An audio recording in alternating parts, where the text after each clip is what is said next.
오늘 두 번째 강의, 사도 바울이 9절에서 뭐라고 말하냐면, 이게 사도 바울이 감옥에서 골로새 교인들에게 감옥 안에서 기도하는 내용이에요. 이로써 우리도 듣던 날부터 너희를 위하여 기도하기를 그치지 아니하고 그랬어요. 이 감옥에서도 기도를 그치지 아니했다는 거예요. 어디를 향해서? 골로새 교인들을 향해서 위하여 기도하기를 그치지 아니하고 구하노니 너희로 하여금 모든 신령한 지혜와 총명한 하나님의 뜻을 아는 것으로 채우게 하시고 그랬어요. 그래서 하나님의 뜻을 아는 것으로 채우게 하시고, 이게 뭐냐면 신령한 지혜. 신령한 지혜. 신령한 지혜가 뭐냐? 더 다른 말로 말하면 모든 사물을 하나님의 시각으로 보는 거예요. 모든 사람을 하나님의 시각으로 봐. 여러분, 우리가 거북선 만든 거, 우리가 거북선을 여기 모형으로 만든 거는 나 보지 못했어요. 근데 실물은 못 봤는데 TV에서 봤어요. 그 거북선 모형을 만든 모형 그대로, 원형 그대로 만들어갖고 복원한 걸 보면서 뭘 느끼냐면, 아, 이분이 어떤 생각을 가지고 이 용머리를 이렇게 해서 연기를 많이 듬게 만들었구나. 그래서 이게 지금으로 말하면 북한의 방사포예요. 북한의 방사포는 뭐 하는 거냐면 그냥 막 쏴요. 그러면 이게 뭐냐면 연기가 이렇게 주변에 그냥 막 쏘는 거예요. 허구멍에다 대고 계속 쏴대는 거예요. 그러면 연기가 그래서 비행기를 할 수가 없어. 비행기가 그냥 비행기가 날지 못하도록 시야를 가리기 위해서 방사포를 여기저기서 막 들이다 막 수십 대가 막 쏴대는 거예요. 그러면 하늘이 어떻게 연기를 가야지 않겠죠. 그래서 어떻게 이게 비행기가 날 수가 없어요. 위험해서. 그런데도 나는 비행기가 있죠. 왜?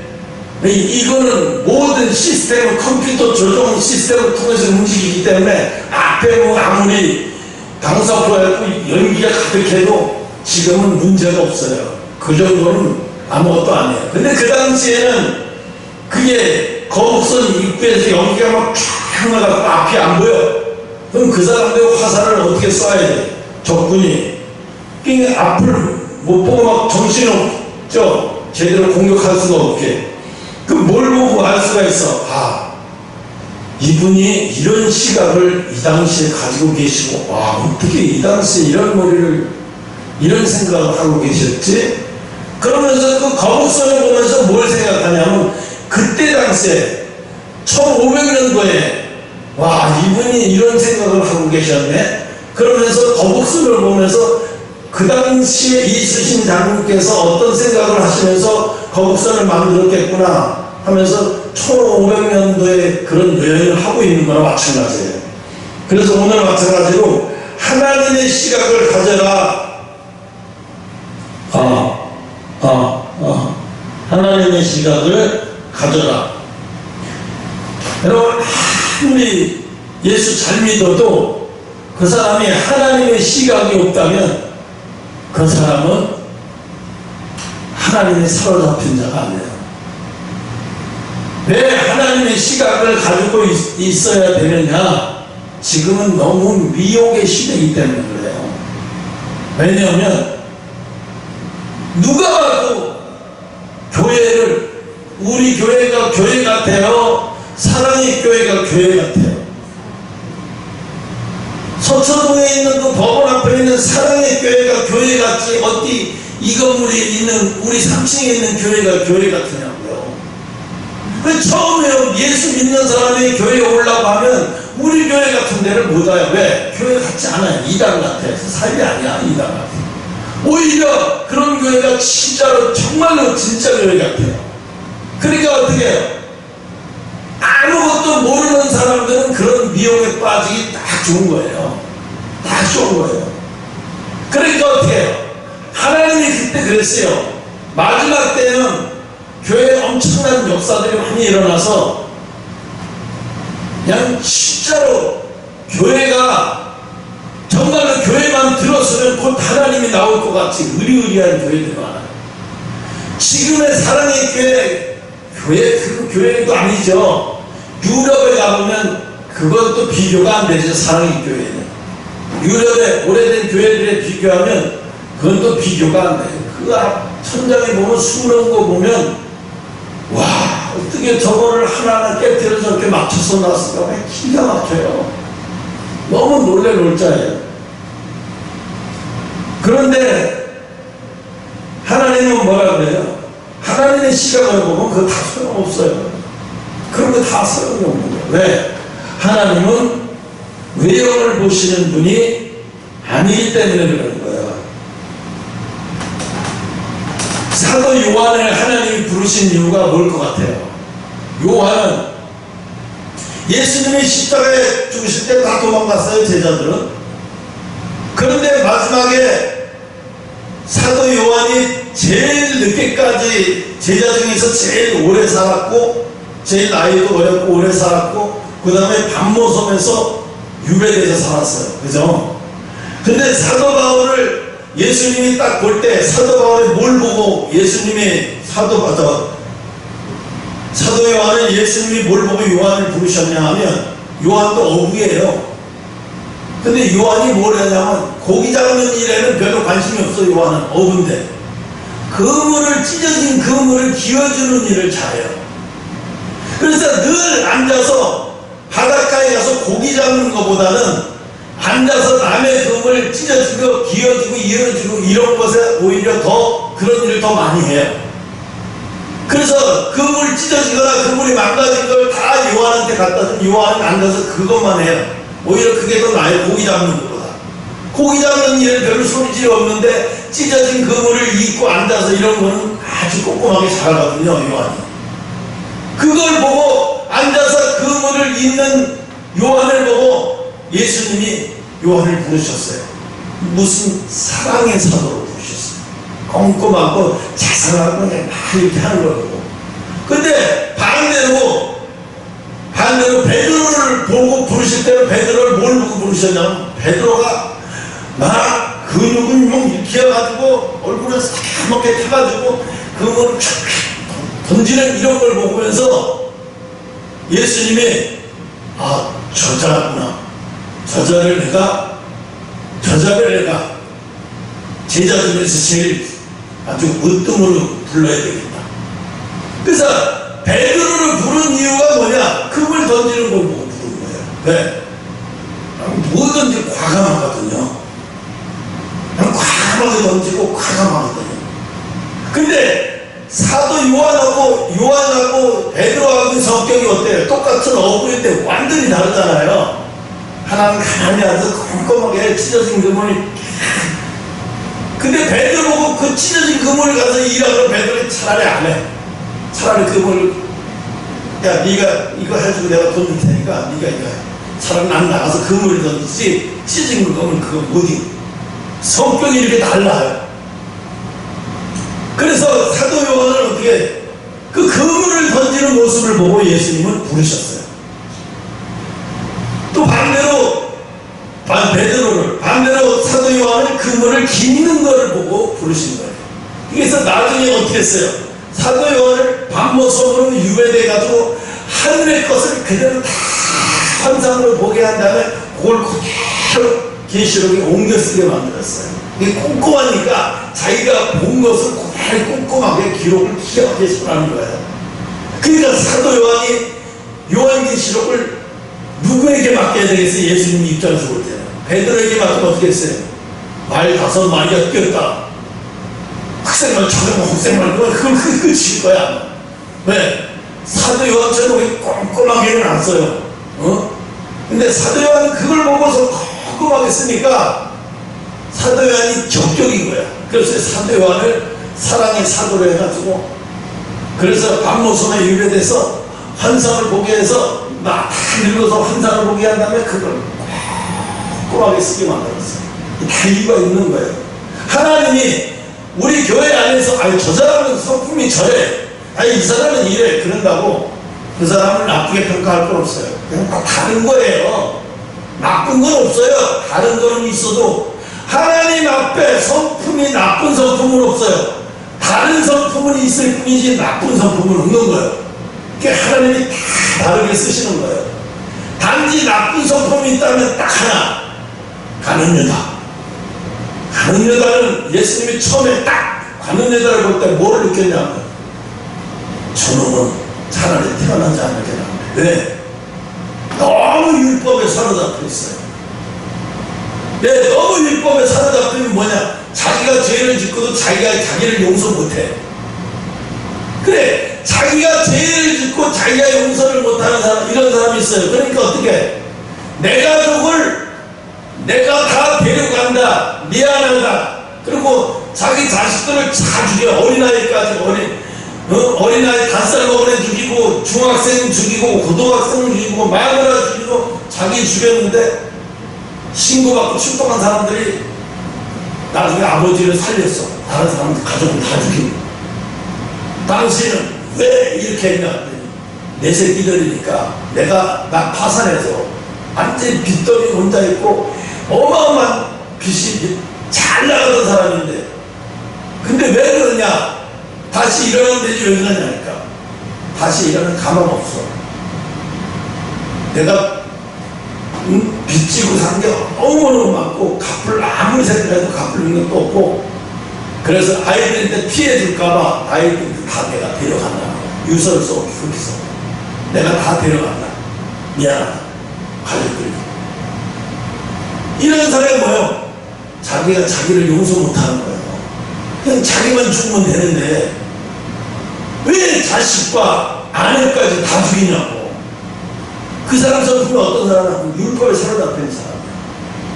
정의로 같은 사람이에요. 정의로. 이의로, 그죠? 타란트 이의로. 각자. 네. 그 사람은 남한테 신세지고는 못 견디지 못하는 거예요. 그러니까 어떻게 해요? 사업하다 망했는데 남의 빚을 지고 친구한테 몇 억씩 구하고 은행에서 구하고 막 여기들 다 빌리면 어떡할 거예요? 감당 못했으니까 자식까지 다 죽이고 나도 죽이는 거예요. 왜? 남겨놓은 저놈이 다 고통받을 수도 있으니까 안 돼. 다 죽여. 이 율법에 사로잡혀 있는 사람이 죄를 짓잖아요. 자기가 자기를 용서 못해요. 그러니까 어떻게 해야죠? 요즘에 그래서 자살하는 사람이 많은 거예요. 구하다가 왜 죽었을 것 같아요? 자기 댓글, 처음에 댓글을 많이 봐. 연예인들이 처음에 시작할 때 댓글을 많이 봐. 찬양이가 뭐라고 방송을 하면서 꼭 제가 댓글을 몰래 이렇게 보는 걸 봤어요, 내가. 그래서 내가 저 댓글을 저거 볼 때 대범해야 되는데, 왜? 댓글에 좋은 것만 보고 나쁜 것을 대꾸하는 사람들을 보면서 스트레스 받으면 안 돼요. 나쁜 사람도 다 내 편이야. 안 봤으면 그 사람들이 그런 거 써요, 안 써요? 못 봤으면 안 써요. 봤으니까 쓰는 거고요. 자꾸 보니까 쓰는 거예요.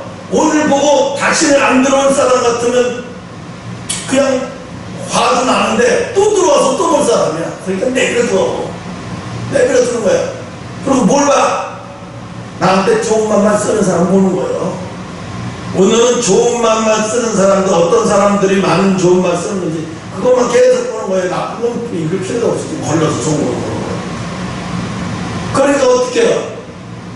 이 구하라는 애가 이 댓글을 보면서 좋은 것만 본 게 아니라 나쁜 거 좋은 거 처음에 다 보다가 자꾸 보다가 나쁜 것만 보니까 이 사람이 내일은 또 얼마나 악랄하게 썼을까, 다시 또 내일은 뭐라고 악랄하게 썼을까, 그걸 또 못 보는 거야.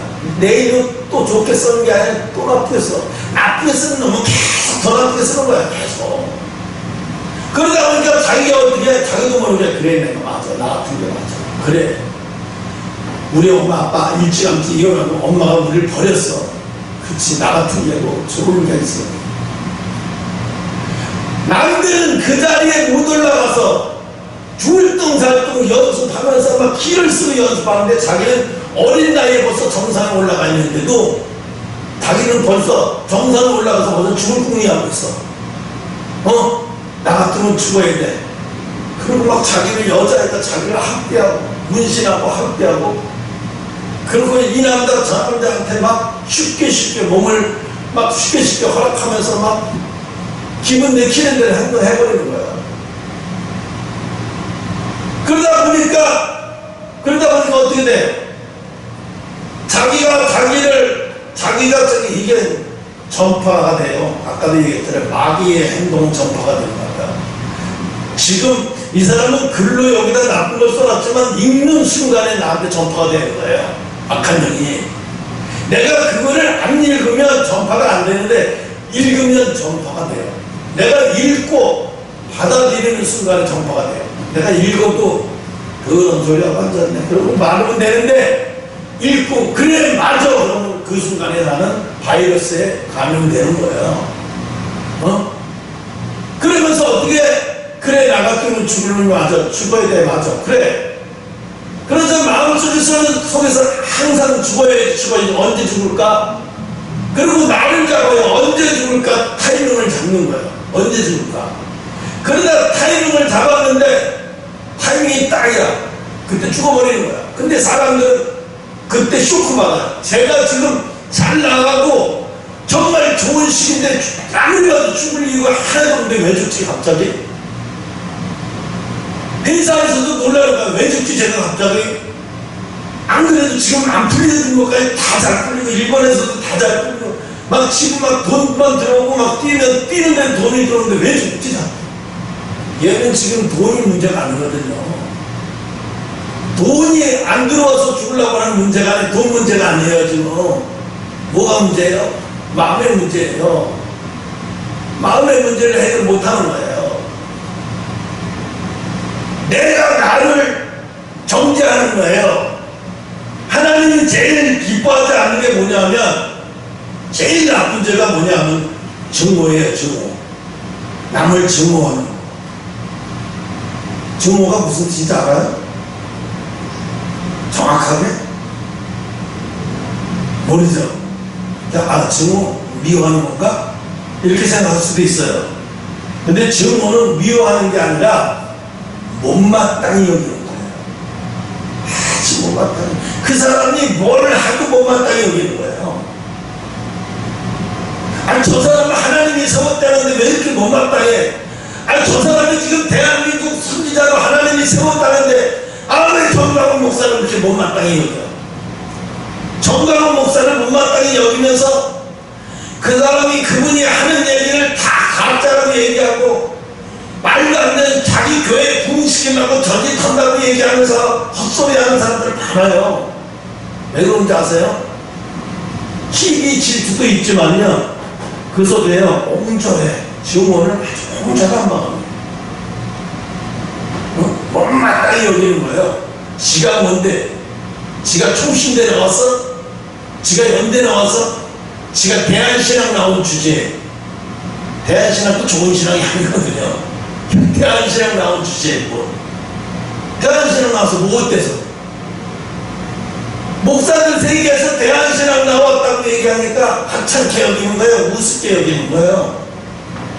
일반 대학 좋은 대학도 나온 거 아니고 싫어서 고등학교 졸업했고 나도 서울도 고등학교 현찬 고등학교 졸업해서 대한신앙 나온 주제에 뭘 미루고. 그리고 장이동, 이거 사람 사는 동네야. 장안동도 아니고 장이동, 한편없는 동네 거기서 교회하면서 뭐 이렇게 잘났다고 이렇게 얘기한다고요. 그래 하나님은 뭐라 그래? 대한민국을 깨우기 위해서 하나님이 그분을 통해서 대한민국을 깨우고 흔들어 세운다고 이야기를 몇 번씩 많은 이 사람 저 사람을 통해서 이야기하는데도 여전히 사람들이, 큰 교회 사람들도 그렇고 여전히 그 사람들을 장로도 그렇고 그 사람을 뭐라 그래? 못마땅히 여기는 거예요. 이건 찬성도 아니고 반대도 아니고 못마땅히 여기는, 그게 사람 더 힘들게 만들어요. 왜? 차라리 예수 안 믿는 사람 같으면 저 사람이 누군데 그런 것 같다죠. 모르니까. 예수 안 믿는 사람은 저는 왜 이렇게 맨날 시끄럽게 그러는데 교회 목사 중에 저렇게 시끄럽게 보는 사람이 있나 보지. 뭐 그렇고 많은데 그런 거 하는데 이 예수 안에 들어와 있는 사람들이 이 못마땅히 여기는 거예요. 지가 뭔데? 지가 언제부터 대한민국 대표인데? 이런 식으로. 그러면서 막 도와달라고, 큰 교회에서 도와달라고, 그래야 일이 더 쉽고, 지금 대한민국이 좌익으로 자꾸 가면서 공산주의 사상으로 자꾸 하고 있다. 동성연애 합법화돼서 이거 나라가 문제가 심각해지기 전에 차별금지법 통과시키지 못하게 나와서 빨리 이거 우리가 하지 않으면 안 된다. 이렇게. 그래서 이 법을 통과시키기 위해서는, 통과 못 시키기 위해서는 전에 스님들도 같이 해도 상관없다. 그죠? 상관은 없죠. 이거 하는데, 이걸 막는데, 그분들의 종교 신앙의 입장에서는 이건 안 좋은 거잖아요. 그쪽에서도 봤을 때는. 그 문제를 같이 그냥 하겠다는데, 그게 뭔 큰 죄예요? 큰 죄는 아니에요. 예배를 같이 보는 것도 아니고, 또 예배를 같이 봐도 뭔 상관이에요? 그 사람이 불경을 같이 하는 게 아니라 예배를 같이 보는 건데, 자기가 그 예배 드리다가 그 사람이 또 감동받아서 자기도 신학교 가서 목사가 될 건지 누가 알아요? 주지 스님이 절 팔아가지고 교회 설지 누가 알아요? 그걸. 그런 적도 있으니까. 그러니까 이 증오가 이 사람을 미치게 만드는 거예요. 생각해보세요. 왜 에서는 20년 동안 칼을 갈았을까요? 동생을 어떻게 했어요? 증오했어요. 못마땅히 여겼어요. 내가 장남인데 지가 나를, 아버지를 속이고 지가 장남 행세를 해 못마땅히 여겼어요. 근데 못마땅히 여기는 게 문제가 아니라 하나님 뜻이 이랬잖아요. 어딜 찾아보면 될까요? 신명기 7장 7절 찾아서 읽어봐요. 한 사람이 벌떡 찾아서 읽어봐요. 신명기 7장 7절 크게 읽어봐요.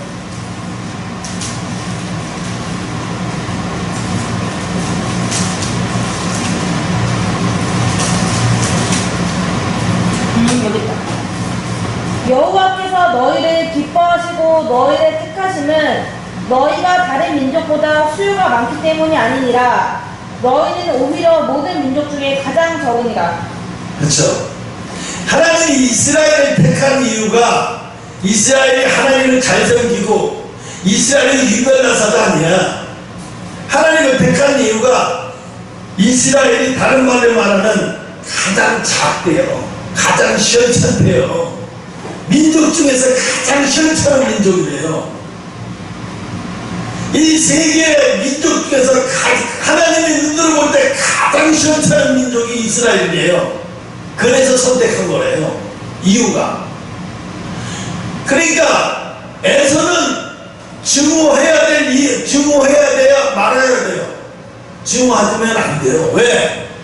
증오하면 안 되는 이유가 하나님의 뜻을 모르기 때문에 그래요. 육적으로 보면 내가 장남인데 아버지가 나한테 장남으로 물려줘야 되는데 엄마가 왜 저지랄 해가지고, 쉽게 말하면 엄마가 왜 나서가지고 왜 작은 아들을 장남으로 맡기게 만들어서 이 일을 이렇게 꼬이게 만들어. 내가 평생 저 새끼를 가만 내버려 두나 봐. 내가 아주 평생 씹어먹을 거야 내가. 그러면서 이 일을 가르면서 증오하면서 20년의 세월을 보냈어요. 그런데 만약에 에서가 기도하는 사람이고 하나님의 뜻을 보는 사람이고 하나님의 시각으로 세상을 보는 사람이었다면, 아, 내가 먼저 태어났지만 하나님의 뜻은 야곱이구나 그랬으면 좋게 물러나고, 야곱아 네가 장남으로 잘하거라. 그 대신 어려운 거 있으면 나한테 부탁해. 내가 도울 일 있으면 도울게. 이러고 나갔으면 에서도 문제가 없죠. 그죠? 근데 에서는 하나님의 시각으로 보는 사람이 아니에요. 하나님의 시각을 보는 사람은 그 집안의 이삭도 아니에요. 이삭도 하나님의 시각을 보는 사람이 아니에요. 누가요? 라헬. 아니, 라헬이 아니라 뭐죠? 리브가 맞나? 리브가예요. 리브가.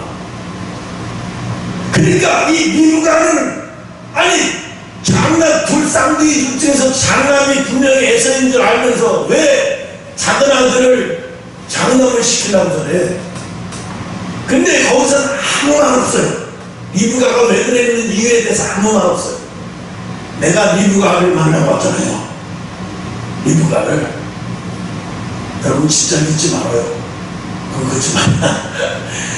근데 리브가의 생각을 내가 읽어보니까 이 리브가가 하나님의 시각을 가진 여자예요.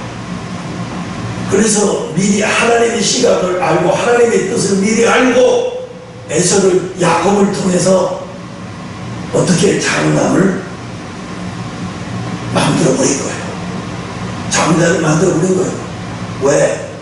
하나님의 뜻인지 어떻게 알아? 에서가 리브가가 자꾸 연약한 자가 장자가 되는 것이 하나님의 뜻이거든요. 이 하나님의 시각을 너무 잘 읽는 거예요. 리브가는요. 누가 가르쳐주지도 않았는데 그래서 그 위험한 오히려 남편한테 이혼당할 수도 있고 자식한테 어미로서 철기를 끊어질 수도 있는 짓을 할 수 있었던 것은요 하나님의 시각으로 봤기 때문에 그런 거예요. 우리는 근데 한 번도 이 리브가가 하나님의 시각을 가진 여자라는 것을 오늘 처음 알았었을 거예요. 여러분 한 번도 리브가가 이런 사람 이렇게 하나님의 시각을 가진 사람인 걸. 그러니까 하나님의 시각을 가진 사람은요 목숨도 두려워하지 않아요. 왜? 하나님의 뜻이 뭔지 알기 때문에 내가 그 하나님의 뜻을 실행하다가 내가 목숨을 잃으면 순교니까. 목숨을 잃으면 순교예요.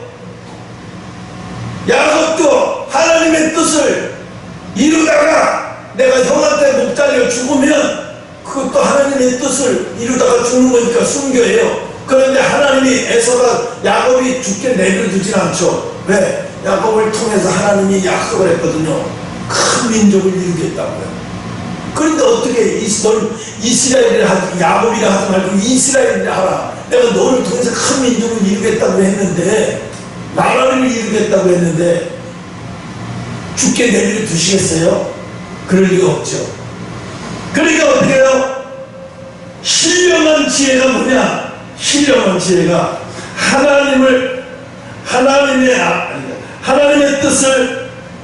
하나님의 뜻을 채우는 거예요. 하나님의 뜻을 하나님의 시각으로 모든 상황을 보는 거예요. 우리가 회사가 어렵다고 어렵다가 하나님 왜 이래요? 하나님 우리 버렸나? 왜 이렇게 안 돼? 왜 갑자기 걸려? 이렇게 보면 안 돼요.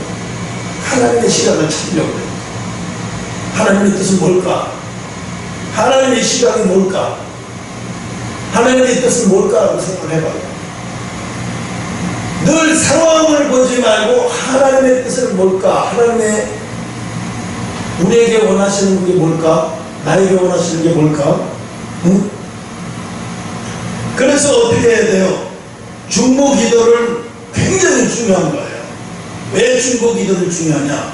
중보 기도를 통해서 하나님의 시각을 저 사람을 통해서 저 사람을 통해서 하나님이 하시는 일을 내가 중보 기도를 통해서 알게 돼요.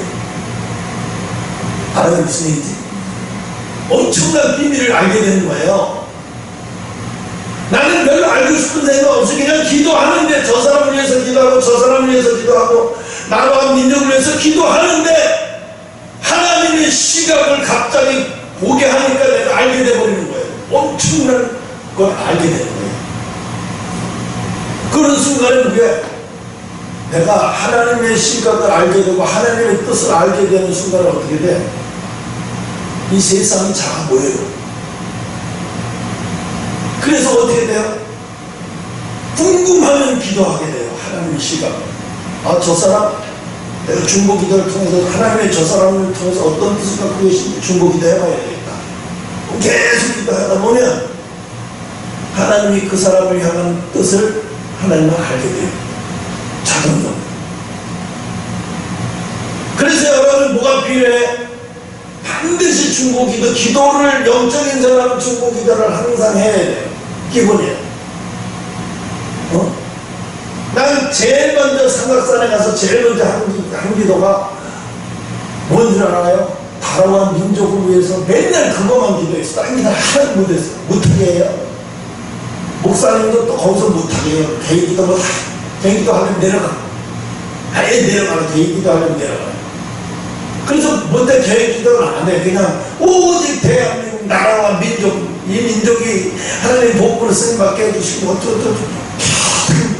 그러니까 그 기도를 하다 보니까 나라의 운명을 알게 돼. IMF가 언제 오게 되고 위기가 오게 될 것도 알게 되고, 대통령이 그것 때문에 수모당하고 교회에서 쫓겨난 일을 뭐 이런 일까지도 알게 되고, 교회가 수치를 당하게 될 거라고 막 이런 얘기도 알게 되고. 이게 놀랄 일이잖아요. 이게 와, 내가 이런 것까지 알게 돼? 대통령의 미래까지도 알게 되고, 엄청난 리더십. 내가 리더가 되고 싶어서가 아니라 그냥 리더자들이 아는 것들을 나도 자동적으로 그냥 알게 되는 거예요. 왜? 중보기도를 늘 쉬지 않으니까. 그렇게 늘 기도하니까 알게 돼요. 나라가 어떻게 될 거고, 이 나라가 어떻게 될 거고, 이웃 나라가 우리나라를 어떻게 만들 거고, 미국이 어떻게 될 거고. 나중에 점점 세상이 커져서 국제적으로 놀게 돼. 이게 중보기도하는 사람들은. 중보기도를 오래 한 사람들은 스케일 장난 아니에요. 정말 장난 아니에요. 자기 집에는 쌀 떨어지고 어려움 당하고 막 이러는데도 얼마나 대범한지 몰라요. 왜 그들은 그렇게 대범할까? 네, 하나님의 뜻을 이미 다 알고 있기 때문에 대범해지는. 하나님의 뜻을 모르면 대부분 칠 수가 없어요. 사람이 소심해지면서 어떻게 돼요? 침묵하게 돼요. 남을 침묵하고 마땅하게 돼요. 그래서 하나님이 오늘 신명기 7장 7절에 이스라엘을 택한 이유는 그들이 가장 약한 민족이기 때문에, 가장 약하기 때문에 선택했다는 거예요. 잘나서 선택한 게 아니라. 그러니까 우리가 약하고 부족하고 연약한 사람을 보면 그 사람을 함부로 얘기해서는 안 된다는 것을 나도 깨달았어요. 사모를 통해서 사모가 나를 중보기도하니까 하나님이 나한테 형수에 대해서 증오심을 버려라. 증오심 뭐예요? 못마땅히 여기는 마음을 내가 늘 갖고 있었거든요. 형수님한테. 그런데 이제 그게 풀어지면서 내가 이런 마음을 갖고 있으니 이게 안 되는 거구나. 하나님이 기뻐하시지 않는 거구나. 아는 순간에 그걸 계속 갖고 있을 필요가 뭐 있어요? 그 즉시 아는 순간에 버려버리는 거죠. 그래서 오늘 요한은 그렇게 그런 성품을 하나님 쓰시고, 베드로는 베드로대로 그런 성품을 쓰시고, 그래서 하나님의 뜻을 아는 것으로 채우는 것이 신령한 지혜라는 거예요. 여러분, 지혜를 달라고 하면서 기도 안 하면 지혜가 안 생겨요. 기도를 하되 중보기도를 많이 할수록 신령한 지혜가 많이 생겨요. 네? 그래서 오늘 이 사도 바울은 감옥에서도, 골로새 교회 교인들을 향해서 감옥 안에서도 기도를 하게 된 거예요. 그래서 오늘 11절에 감옥 안에서, 9절에 감옥 안에서 그러는데, 우리도 듣던 날부터 너희를, 그러니까 골로새 교회가 내가 소식을 듣던 날부터 너희를 위하여 기도를 그치지 아니하고, 이게 뭐야? 중보기도를 그치지 않았다는 거예요. 너희들이 지금 이단이 들어오고 영지주의가 들어오고 헬라처럼이 들어와서 교회들을 어지럽고 시끄럽게 만드는 것을 내가 알고, 내가 가서 설득할 수가 없잖아요. 감옥 안에 들어가 있으니까. 그래서 중보기도를, 그 소식을 듣는 순간부터 중보기도를 멈추지 아니하고 구하노니 너희로 하여금 모든 신령한 지혜를, 너희로 하여금 모든 신령한 지혜와 총명의 하나님의 뜻을 아는 것으로 너희에게 채워주게 하기 위해서 기도했다는 거예요. 신령이 너희들에게 신령한 지혜가 임하기를 내가 중보 기도했다는 거예요. 하나님이. 아니, 사도 바울이 그 얘기를 하는 거예요. 이 구절 한 절 가지고도 오늘 설교가 다 끝나갔네. 응? 그러니까 사도 바울은 감옥 안에서도 그 소리를 듣고 기도 아니할 수가 없었어요. 그래서 어떻게 했어요? 하나님의 뜻을 아는 신령한 지혜가 그들에게 임하게 해서 그들이 분별력을 갖게 해달라고 기도하는 거예요. 그래서 2단에게 넘어가지 말고 3단에게 넘어가지 말고, 그래서 분별력 있게, 왜? 자기가 옆에 있으면 딱딱 분별해 주는 게 괜찮은데 자기가 없으니까 교회가 어지러운 거예요. 자기가 감옥에 들어가 있으니까. 응? 여러분, 그리고 신앙생활을 하다 보면 이제 이런 때가 와요. 누가복음 14장 33절인가 어디 나오고, 마가복음 13장, 마태복음 13장 43절. 보아는 자신의 모든 소유를 파는 과정.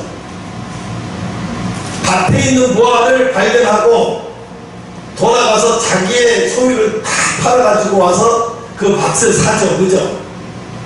그게 누가복음 14장 33절 나오는데 찾지 마요. 라는 겁니다.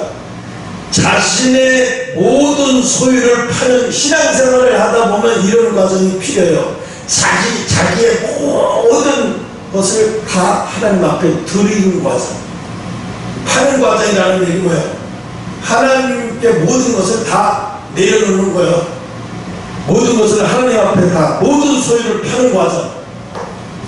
내 이익, 내 권리, 내가 가지고 있는 모든 것을 하나님의 도구로 사용하는 거예요. 어? 내가 가지고 있는 모든 것을 육신까지도 하나님의 도구로 사용하는 거예요. 자신의 모든 소유를 파는 과정은, 이런 과정이 언제 생기느냐? 하나님이 고난을 통해서 이런 과정을 겪게 해요. 고난을 통해서 이런 과정을 겪게 해요. 그래서 하나님의 뜻을 아는 신령한 지혜가 생기면 선악을 아는 나무를, 선악과를 따먹겠어요? 안 따먹겠어요? 하나님의 뜻을 알면서도 그걸 이기지 못하고 따먹어버렸어요. 누구의 말에 속아서? 사단의 얘기에 속아서.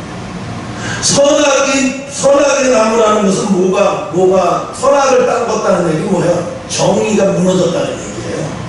선과 악의 정의. 이 정의가 무너진 거잖아요. 이 정의가, 세상의 정의가, 그것을 건드리는 순간에 세상의 정의가 무너져 버렸어요. 온 세상의 지금 정의가 무너져 버렸잖아요. 박원순 시장이 성추행으로, 성폭행으로 그렇게 여기서를 해서 죽었는데, 사람들은 뭐라고 말을 하냐면 성폭행 피해자가 아니라 성폭행 호소인이에요. 호소인. 여러분, 호소인하고 피해자하고 어떻게 달라요? 호소인은 피해를 입은 사람이 아니에요.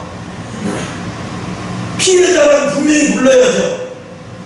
근데 피해자라고 안 불리고 그 호소인이 말하는데, 민작 사람들이 그 호소인이라고 말했다가 전 언론이 도배를 했어요. 왜 피해자를 피해자로 안 부르고 호소인이라고 부르는 것은 가해자를 높여주는 거 아니냐?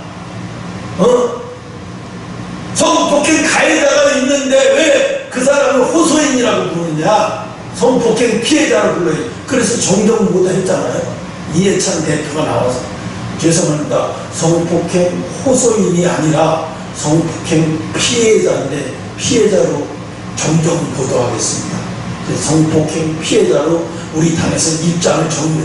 뭘 입장을 정리해? 당연히 피해자인데 피해자라고 부르지. 왜 호소인이라고 불러? 호소인은 뭐야? 나를 좀 도와달라는 얘기잖아. 한 푼 주시오. 그럼 도와달라는 얘기잖아. 피해자는 뭐야?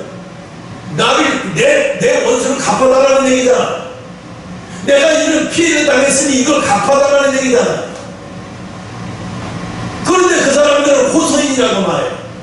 그럼 뭐예요? 그 피해자를, 원수를 갚아줄 생각이 없는 거예요. 누가 피해를 줬는지를 드러내고 싶은 생각이 없는 거예요. 정의가 무너진 거죠. 그렇죠? 민주당이라고 하면서 정의가 무너진 당이잖아요. 왜 스스로 자폭을 해요? 자기들이 자폭을 해요. 우리는 정의가 무너진 당이다. 그래서 진짜 정의당이 화가 나서 돌아섰어요. 민주당에게. 그죠? 그래서 박원순 정의도 안 갔어요. 정의당이 화가 나서. 정의가 무너졌다고. 정말로 그랬어요. 거기 있는 사람들이 정의가 무너졌다. 민주당은 어떻게 개인 인권 여자라고 해서 어떻게 그렇게 여자의 인권을 무시할 수가 있냐. 그 지금 그게 문제잖아요. 서울시에서 조사하라고 하잖아요. 아니 경찰이 잘못한 거고 경찰이 조사하면 돼요? 경찰이 잘못했으면 누가 조사해요? 검찰이 조사를 해야죠. 경찰이 자꾸 속이고 거짓말하고 덮는데 어떻게 해요? 검찰이 조사를 해 들어가야 되는데 어떻게 청와대에다가 성폭행당해서 지금 조사를 하는 걸 왜 청와대에다 보고를 해요? 그거를 정의가 무너진 거죠. 왜? 그 피해자의 인권을 생각해서 누구한테도 이걸 비밀로 해야 되지 왜 대통령에게는 보고를 하는 거예요? 청와대에다. 그걸 뭐 때문에 이게 개인 여자가 성폭행당한 걸 왜 청와대에다 보고를 해? 미친 거 아니야? 누굴 도와주려고 그러는 거 아니잖아요. 뻔하잖아요. 누굴 도와주기 위해서 그러는 거잖아요. 아니면 자기네들 피해를 줄이기 위해서 경찰이 협조를 하고 있는 거예요. 이건 대한민국 경찰이 아니라 민주당의 경찰, 청와대 경찰이지 국민의 경찰이 아닌 거예요. 이거.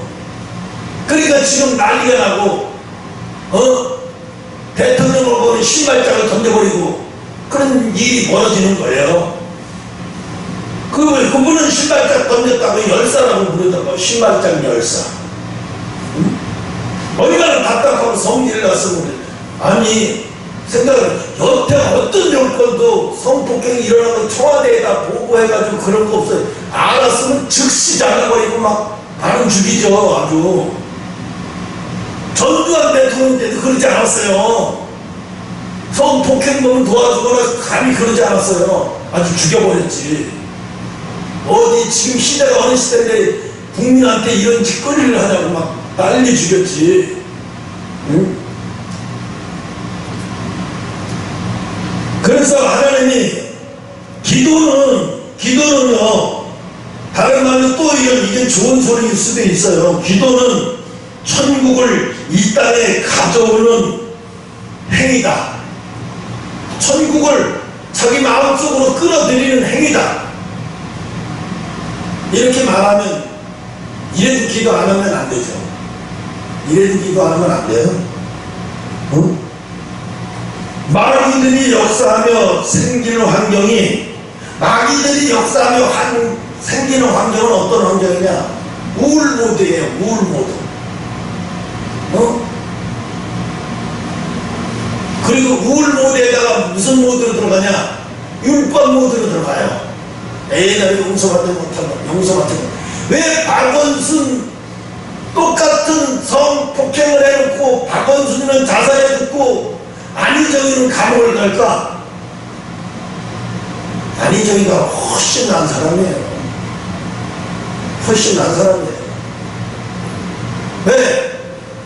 내가 죄를 졌으니까 억울한 부분도 있는데 억울한 부분도 있다. 내가 속아서 억울한 부분도 있지만 나를 죽이려는 사람들한테 내가 속은 거다.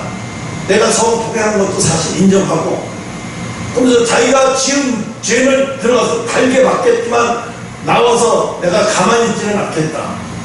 자기들도 똑같은 짓거리를 했으면서 나한테만 이걸 들춰서 나를 갖다 감옥 보냈다 이거죠.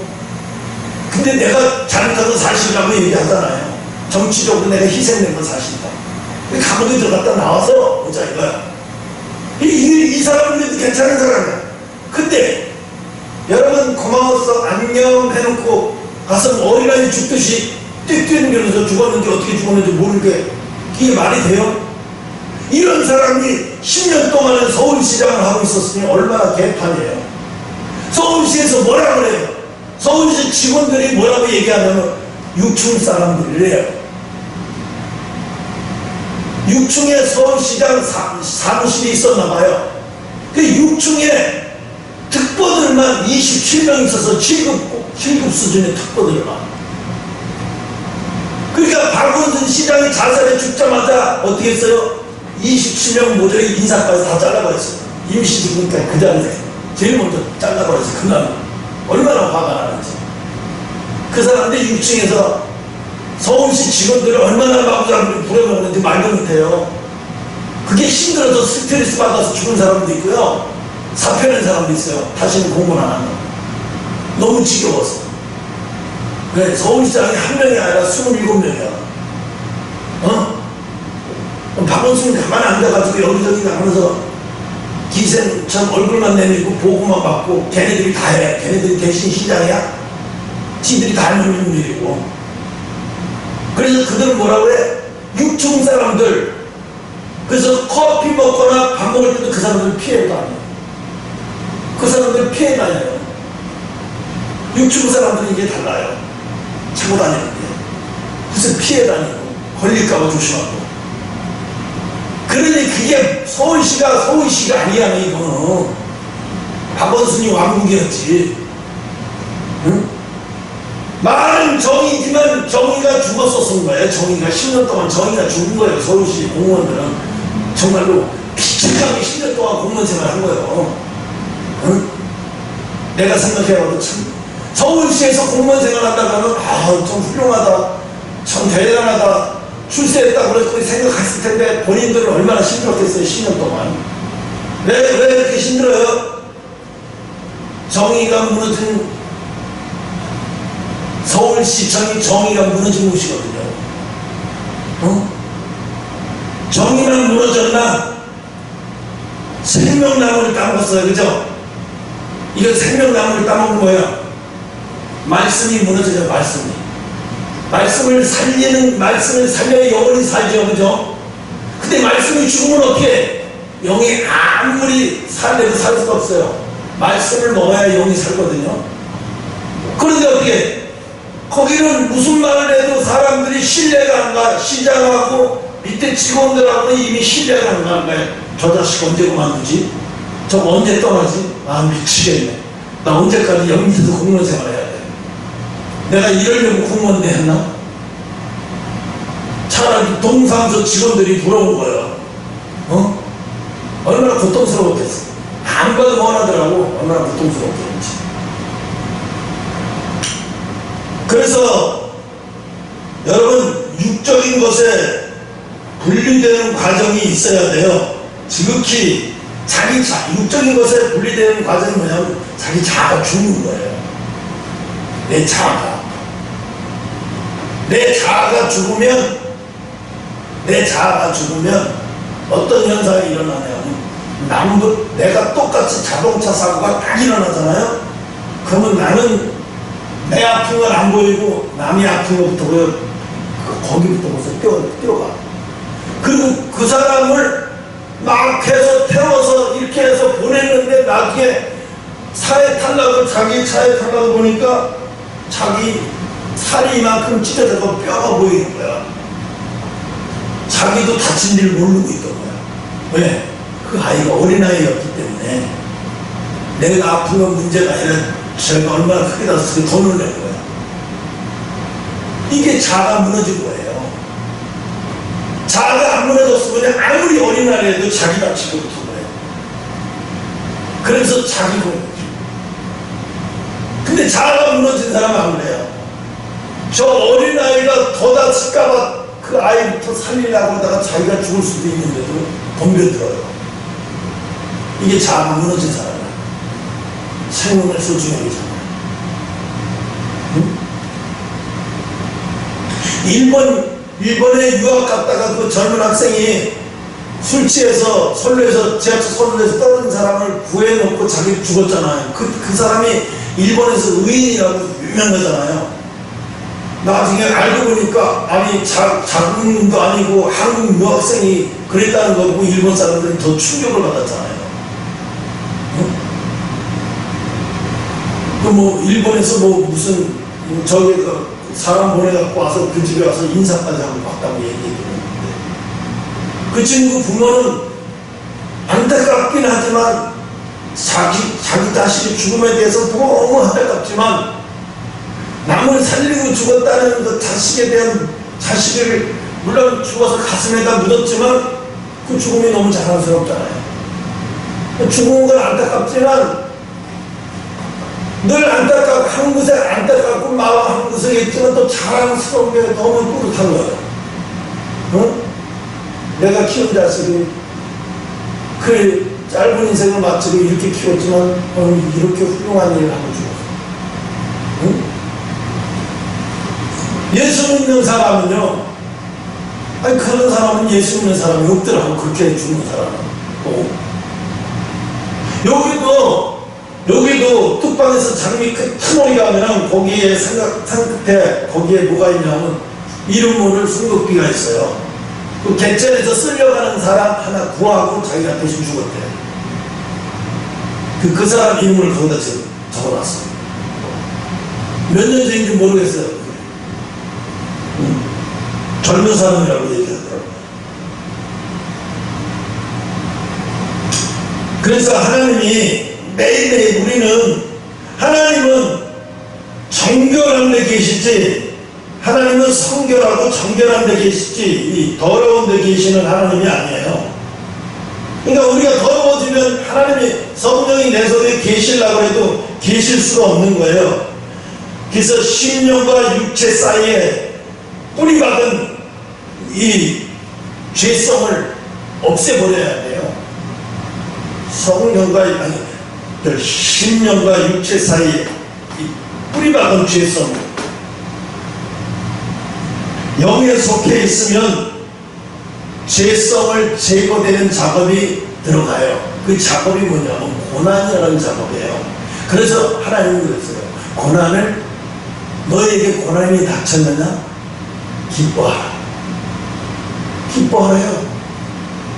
고난이 닥쳤는데 기뻐하래요. 아니 고난이 닥쳤는데 어떻게 기뻐해요? 너 지금은 모르지만 나중에 알게 돼 있어. 다 이유가 있어서 너한테 고마워하라고 하는 거야, 이 자식아. 응? 어린아이들한테 무슨 예방주사 맞을 때 뭐 애들이 막 자저러지고 울고 난리예요. 아빠 나 이거 왜 맞아야 돼? 왜 안 맞으라고 막 난리치고 막 그래요. 이 뽑을 때도 막 그러죠. 막 짓밟아서 애들이 울고 난리. 하지만 나중에 보면 아, 우리 아빠가 그때 나를 미워서 그런 게 아니라 나를 위해서 그런 거구나. 그때 당시 어떻게 내가 공포에 휩싸였죠. 우리 아버지가 왜 이렇게 나를 데려다가 치과에서 이 무서운 걸로 윙윙 가고 참 무섭기는 해요. 어른이어도 치과에 안 돼서 이렇게 윙윙 들어가고 무섭더라고요. 그래서 오늘 이 요한은 성자예요. 성자. 영성의 밤. 요한은 늘 영성의 밤이에요. 밤마다 하나님이 이끌어 주시는 영성에 사로잡혀서 그래서 그 영적인 사람이 되려면 흰 드레스를 입고 신부가 되려면 정결해야 되잖아요. 정결한 게 뭐냐면 우리 마음에 깨끗하게, 심령이 깨끗해야 돼요. 그러려면 어떻게 되냐면 광야를 통해야 돼요. 그러면 광야를 통하면 어떻게 돼요? 광야는 뭐예요? 하나님만 바라보고 지나가야 돼. 그 시간. 하나님만 바라보고 지나가야 지나갈 수 있어. 그 시간. 자기가 내가 뭐 할 거예요? 내가 아직도 내가 얘기하면 거기 광야가 아직 아니에요. 광야로 들어가면 뭐예요? 하나님만 바라보게 돼요. 도저히 이건 방법으로서 하나님만 바라보는 훈련이 완전히 되어버리면 거기서 통과가 돼요. 그러면 어떻게 되냐? 이제 그때부터 습관이 돼서 하나님만 바라보는 게 습관이 돼서 나에게 어떤 환난이 오고 어떤 위험이 오고 어떤 두려움이 환난이 와가 위험이 와도 오늘 성경에 보면 어디에 나오는가 같이 찾아볼까요?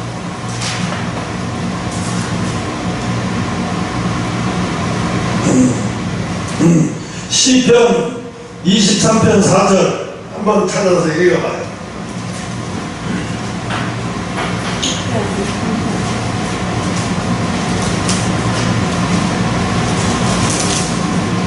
4절이요?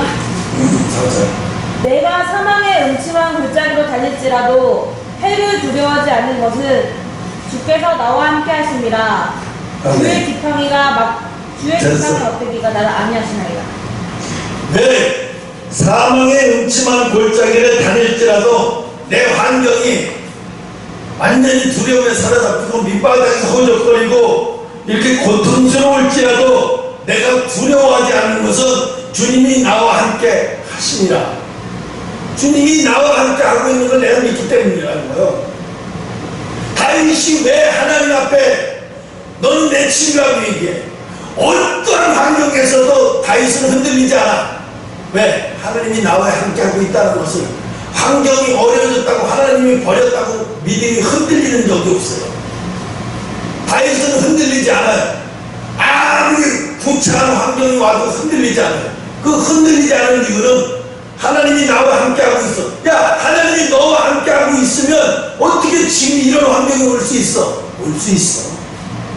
상관없어. 와도 하나님이 이런 환경 속에서 지금도 하나님 나와 함께하기 때문에 난 이런 환경도 괜찮아. 왜? 하나님 지금 내 옆에 계신 걸 난 믿기 때문에. 광야가 왜 필요하냐면, 광야는 이런 훈련이 돼서 나중에 그런 환경이 오잖아요. 그런 환경이 와도 훈련이 하도 되어 있기 때문에 자기도 모르게 그런 환경이 딱 왔는데 이 말씀이 생각나는 거야. 사망의 음침한 골짜기를 지날지라도 하나님이 나와 함께 하기 때문에 내가 두려워함이 아니라, 내가 만약에 하나님이 나와 함께 하고 있다는 생각이 안 들면 금세 두려워지지. 그러니까 사도 바울이 뭐라고 그래? 베드로가 뭐라고 그래요? 예수님이, 베드로야, 내가 물 걷는 게 시원하냐? 그럼 너도 걸어라. 내하고 걸어라. 나와라. 그러니까 베드로가 물을 걷는 순간 거기까지 좋았어요. 걷다가 뭘 의심하냐면 밑을 보면서 의심해. 이게 지금 말이 되는 소리야 이게 하는 순간에 쭉 빠져버려요. 쭉 빠져서 물속에 들어가는 걸 예수님이 건지면서 뭐라 그래? 이 믿음 없는 자야. 왜 밑을 보는 거야? 믿음 없는 자야. 왜 의심하느냐, 그죠? 왜 의심했다는 얘기는 뭐예요? 하나님이, 예수님이 자기와 함께하고 있다는 사실을 깜빡 잊어버리고 자연의 법칙이 생각나는 거야. 인간이 어떻게 물 위에 떠올 수 있어? 이렇게. 그러니까 이때만 해도 뭐가 훈련이 안 돼서 광야를 통과하지 않았어. 베드로가 이때는 광야를 통과하지 않은 상태이기 때문에 어려움이 오면 하나님이 자기와 함께하고 있다는 생각이 안 드는 거예요. 바로 예수님 앞에서도. 예수님 바로 앞에서도 이런 생각이 안 드는 거예요. 인간은 어쩔 수 없다니까요. 그래서 광야를 통과한 자와 통과하지 아니하는 자는 한가닥 차이고요. 그러니까 다윗이 형들 전쟁터에 아버지 심부름으로 도시락을 갖다 주러 갔다가 너무 놀란 게, 아니 이스라엘 군대가 왜 블레셋 군대한테 벌벌 들고 숨어서 벌벌 떨고 그 키 큰 놈 하나 때문에 벌벌 떨고 막 난리치고 수모를 닫아가는 걸 보고 다윗이 견딜 수가 없었던 거예요. 왜 견딜 수가 없어요? 하나님이 우리와 함께하고 있는데 뭐 때문에 저렇게 벌벌 떨고 견디지 못하고 있나? 다윗이 어린 다윗은 이해를 못하는 거예요. 그렇다고 이 사람들을 이해시키려고 하는 시간도 없고, 할 수 없어. 내가 나가야지. 에휴 답답해. 내가 나가야지. 하나님이 나와 함께하고 있다고 하고 믿어지는 내가 나가야지 누가 나가겠어. 그리고 자기가 나가려고 하는데 갑옷을 입혀. 아니 18, 17살짜리 어린 자리가 갑옷을 입으려고 이렇게 입혀져요. 근데 나중에 그냥 내가 평상시에 입던 무기 가지고 나갈 테니까 내려두라고. 그러니까 형제들이 놀려. 저 뻥댕이 자식 여기 가서 가만히나 있지. 저기 가서 또 칼에 맞아 죽으면 또 막 아버지한테 무슨 말을 하라고 저 미친 놈. 항상 미친 소리를 잘하더니 여기 전쟁터에 와서 미친 소리야. 근데 다윗이 나가서 슉 돌리다가 돌멩이로 이마를 딱 맞춰서 내진탕으로 쓰러뜨리고 칼을 빼서 골리앗 모가지를 딱 쳐가지고 머리통이 그때같이 그랬으니까 장문의 머리를 잡아가지고 이 요만한 나이가 막 이걸 들고 왔다 갔다 하니까 그때 이스라엘이 믿음이 확 올라오니까 누가 나오기만 해도 숨어있던 데가 와 벌써 기로. 전쟁은요 기예요. 기. 상대방을 먼저 기로 죽이느냐 살리느냐. 길을 살리는 자가 이기는 거예요. 그러니까 다윗이 먼저 골리앗을 뭐가지 딱 치고 딱 그러니까 이스라엘이 갑자기 기가 팍 살아나면서 와 나오니까 골리앗의 군대들이 알아서 도망가요. 알아서. 너무 무서워서. 아니 어린애가 나와서 이 정도 하면 저 나머지 군대들은 얼마나 무섭다는 거야. 그 집에 질려고 도망가잖아요. 그러니까 쫓아가면서 다 죽이는 거예요. 다 죽이는 거예요. 결국은 뭐 때문에 그런 거예요?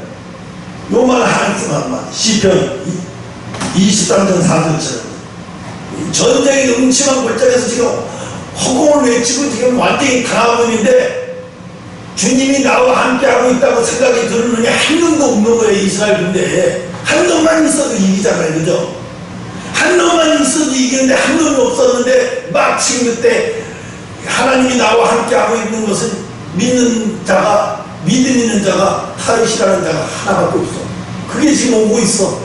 블레스는 아니라는 거 진짜 끝장난 거야. 왜?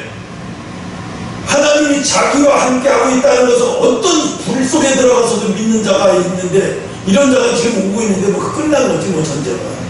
어? 전쟁은 하나님의 전쟁은 수와 싸움이 아니에요. 믿음의 싸움이지 수와 싸움이 아니야. 그런데 북한은 뭐 그래요. 북한이 뭐 200만 군대니 뭐 200만이니 150만이니 한국이 뭐 60만이니 70만이니 하는데 지금이 어느 시대인데 숫자를 전쟁을 해요. 최신형 무기가 아주 그냥 방 떠가지고 몇 방만 때리면 1시간 안에 끝나버릴 건데 지금은 숫자로 전쟁하는 게 아니에요. 숫자로 단추 싸움이에요. 끝나버리는 거야. 그냥 끝나. 중요한 데만 끝나버리는 거야. 응?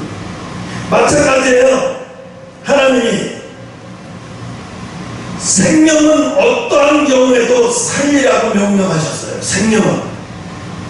생명을 이런 야생풀이라고 함부로 괜히 쓸데없이 뽑아서 버리고 이런 짓도 하지 말아야 돼요. 다 하나님의 이유가 있는 거예요. 다. 이 세상에 이유 없이 자라는 건 하나도 없어요. 다 이유가 있는 거예요.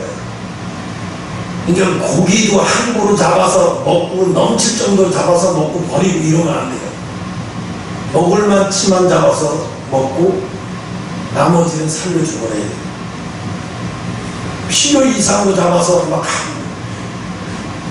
여러분 오늘 집에 가서 중국의 밍크 산업에 그거 쳐봐요. 그럼 시장에서 밍크를 때려잡는 걸 보고 이건 지옥을 보는 것 같아요. 지금 중국이 지금도 그렇대요. 시장이 밍크 시장.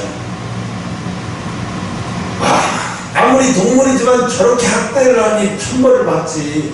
저렇게 학대를 하니. 응? 우리 그랬잖아요. 개 잡을 때 무식하게 그냥 개를 갖다가 개고기 먹지 말라는 게 아니라 고통 없이 죽이라는 얘기죠. 몽골인들 지금도 가축 잡아 먹어요. 자기서 길을 다가도. 그때 가축을 잡을 때 얼마나 엄숙하게 잡는지 몰라요.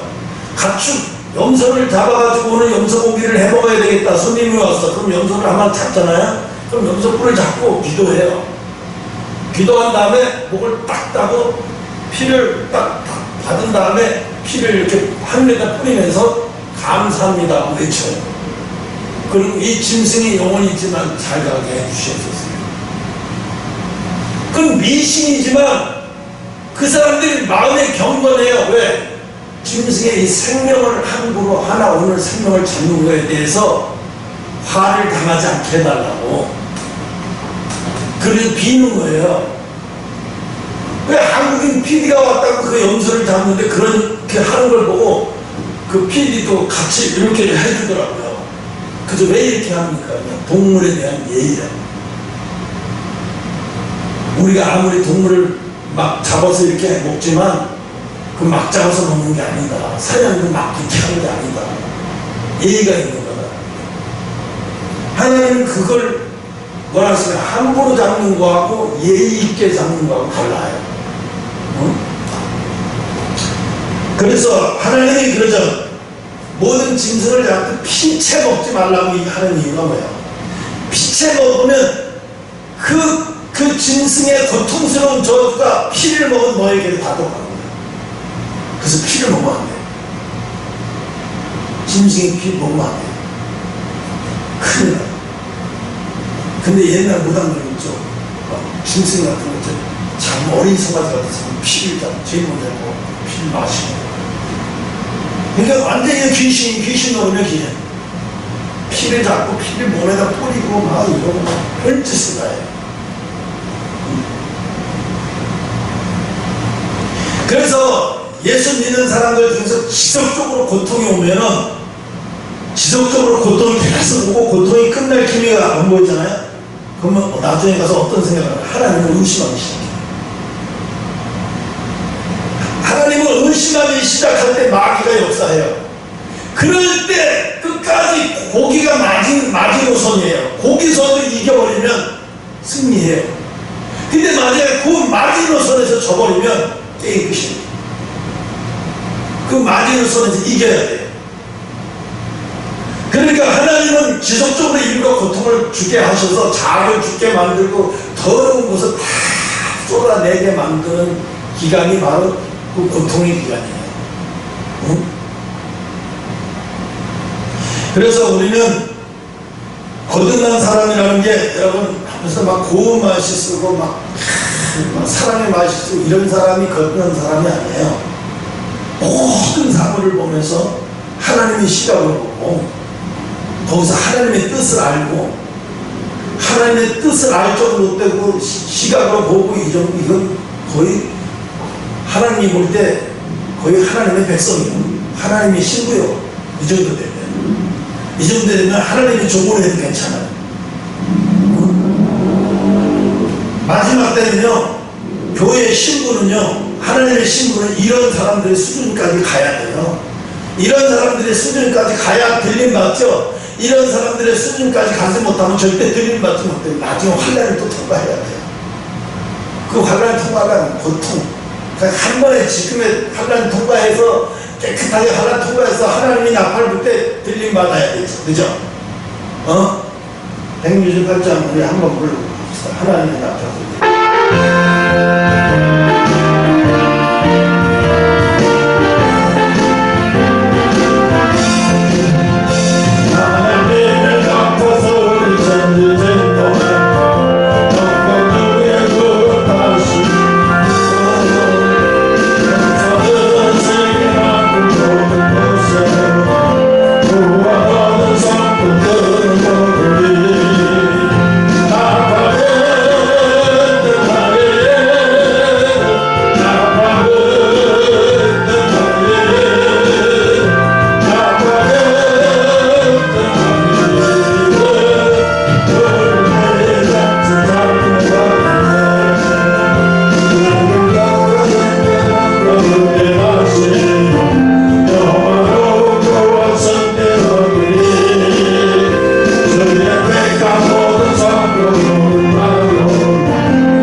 사람은 무조건 열심을 하지 않아요.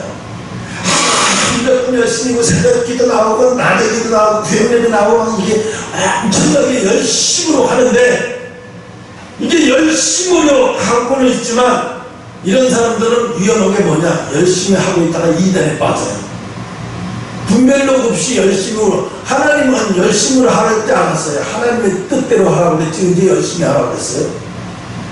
그래서 예수님도 요한복음 5장 3절에 그랬어요. 내가 오는 것은 하나님의 뜻을 행하러 왔다고 그랬어요.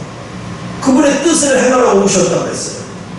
그러니까 우리가 열심으로 하려, 나는 열심으로 하라고 얘기 안 해요. 하나님 뜻대로만 하라는 거예요. 열심으로 할 필요 없어요. 하나님 뜻대로만 하세요. 열심으로 한다고 해서 하나님도 상주는 거 아니에요. 네가 내 이름으로 아무리 많이 해도 난 소용없어. 내 뜻대로 해야지. 내 뜻대로 하지 아니하는 것은 내가 무엇을 하든지 내 이름으로 무엇을 하든지 나는 너희들을 인정할 수 없다는 거예요. 어? 네가 아무리 작은 것을 내 뜻대로 했어도 너는 큰 자라는 거예요. 근데 우리는 뭐예요? 열심히 하라고 해요. 열심히. 근데 하나님이 열심히 하는 걸 기뻐하지 않아요. 하나님 뜻대로 하는 걸 기뻐하죠. 그래서 하나님이 뭐라 그래요? 죄가 뭘까요? 하나님 죄가 뭔가요? 하고 기도해봐요. 하나님 뭐라고 말씀하시나? 죄는 내 생각에서 빗나가는 것이 죄다. 하나님 생각에서 빗나가는 것이 죄야 안 나. 더 이상 열심히 하려고 하지 말고 내 뜻대로 해. 왜 하나님 말씀, 내 말씀대로 왜 빗나가? 내 말씀대로만 가. 천천히 가서 내 말씀대로 가. 내 뜻대로 가. 근데 우리는 어떻게 해? 자기들이 하나님 뜻이라고 하면서 크게 적어놓고 이게 하나님 뜻일 거야. 크게 적어놓고 이게 하나님 뜻일 거야. 근데 하나님은 난 너한테 크게 지라고 말한 적 없어. 난 너한테 수많은 성도들을 많고 돈 많이 헌금 쌓느라고 얘기한 적 없고 땅 많이 사느라고 말한 적 없어. 그거 네가 마음대로 한 거지. 그러니까 세상 사람들이 이상하다는 거예요. 하나님이 이상한 거냐? 왜 하나님을 아시는 사람들은 왜 이렇게 땅을 많이 사는 거지? 교회들은 왜 이렇게 땅을 많이 사는 거지? 부동산 투기해서 왜 이렇게 돈을 많이 벌려고 하는 거지? 하나님 뜻이래 그게. 어디 부동산을 많이 사는 게 하나님 뜻이라고 말한 적 있어요? 복이 뭐예요? 복. 아까 죄를 얘기했어요. 죄는 하나님 생각에서 빗나가는 것이 죄다. 그럼 복은 뭘까요? 복은 하늘. 물질 많이 주는 거? 아니에요. 쉽잖아요. 복. 하나님의 시각으로 모든 걸 하나님의 시각으로 보는 눈이 되는 거. 이게 복이에요. 근데 우리는 뭐예요? 병 만드는 거. 병 고쳐주는 게 복이에요. 내가 병들었어도 하나님 뜻이고 하나님 뜻이 있어서 나를 병들게 하고 내가 그걸 알고 있다 그러면 이 사람은 축복인 거예요. 근데 남들은 저 사람 지금 병들었다고 하나님이 저 사람 죄졌나 봐. 하나님 죄가 있어서 저 사람 병들었다. 근데 하나님 뭐라 그래요? 그는 죄가 있어서 병 걸린 게 아니라 하나님의 영광을 위해서 하나님께 영광을 드리기 위해서 병을 주었다고 예수님께 말씀한 적이 있어요. 있어요 없어요? 있잖아요. 그러니까 우리 병들었다고 저 사람 함부로 병들었다고 말하는 것도 조심해야 돼요. 하나님이 그를 통해서 무엇을 하나님의 계획이 있는지도 모르면서 함부로 병들었다고 얘기하는 것도 조심해야 돼요. 그러니까 죄는 하나님의 생각에서 벗어나는 게 죄고 복은 하나님의 시각으로 보게 만드는 것이 복이고 근데 간단해요. 복이 뭔지 죄가 뭔지 너무 쉽잖아요. 그죠? 그런데 목사 안수 받을 때 목사 모시고 올 때 죄란 무엇이냐? 선악과에서 아담이 에덴 동산에서 선악과를 따먹지 말았어야 되는데 따먹었기 때문에 그게 죄다 이런 말한 것은 이거 아니에요. 바보예요. 그거예요. 그렇게 문제를 내는 그 사람도 참 바보예요. 이게 초등학문이 그게 뭐예요 그게? 그래서 그걸 알 수 있어요. 하나님이 무슨 뜻인지 그걸 알 수 있어요. 죄란 무엇이냐? 이렇게 놓고 이거 뜻을 쓰라고 하면 각쓰기도 쓸 거야. 별의 별 사람 다 쓸 거야. 복은 뭐냐? 그러면 별의 별 사람 다 쓸 거야. 내가 기도했더니 하나님 주셨다. 그게 복이고 내가 하나님이 약속한 걸 가졌다는 게 복이고 가져도 복이 아닐 수 있어요. 왜? 내가 하나님의 뜻을 모르면 하나님 다 좀 뭐 하신 무슨 소용이 있어요? 내가 그 물질 갖고 하나님 뜻대로 쓸 줄 모르는데 그게 복이에요? 내가 하나님의 물질을 나한테 주셔서 내가 그걸 하나님 뜻대로 쓸 줄 알면 그 사람은 이미 복을 받을 준비가 되어 있는 사람이에요. 언젠간 복을 받아요. 근데 하나님이 쓸 줄 모르는데 하나님 복을 줬다? 그건 그 복이 아니에요. 그 물질이 저주가 될 수 있어요. 반면 그것 때문에 하나님을 떠나게 되고, 그것 때문에 허락 방탕해지고, 그것 때문에 가정이 깨지고, 그런 경우 숱하게 많이 와요. 오늘은 여기까지 하고 마치고